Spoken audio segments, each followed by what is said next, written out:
Happy at okay na okay ang relasyon na yon ni na Charlie Dizon at Carlo Aquino. Pero syempre, hindi pa rin mawawala talaga ang mga haters nila sa kalagitnaan ng kanilang pagmamahalan. Kahit bash ng bash sila, baliwala lang ito kay Charlie. Those are the things that I can't control. I only control what I can control, and that's myself. So, ganun na lang. At the end of the day, masaya kami. So, parang ba't iisipin ko pa yung iba? May work ako. I'm so blessed. Mas nagfo-focus talaga ako sa, wow, I'm blessed ko. Tama yan, Miss Charlie. May mga bagay tayo na hindi talaga natin makokontrol. Bakit niya pa iisipin yung mga bashers niya? May worth siya at so much blessings. Focus lang sa blessings.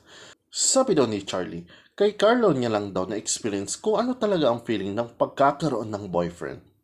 Binibigyan niya ako ng structure sa buhay. Sobra. Not a lot. Alam yun about kay Carlo. Kung alam lang nila kung paano si Carlo talaga. Super, super happy. For me, si Carlo ang biggest surprise talaga sa akin.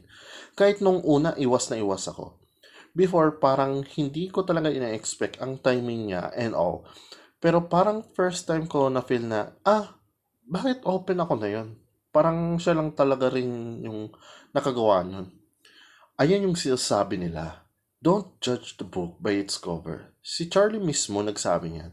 Hindi naman magsasabi ng ganyan kung hindi totoo. Pero sang-ayon ako sa sinabi. Siyempre, kahit naman ako sa una, iiwas-iwas ako. Tapos bigla mo ma-realize na, ganito pala. Nagkaroon din ako ng relationship before. Tapos hindi ganito. As in totally different, ibang-iba. Parang ngayon ko lang na-experience na ganito pala yung may jowa.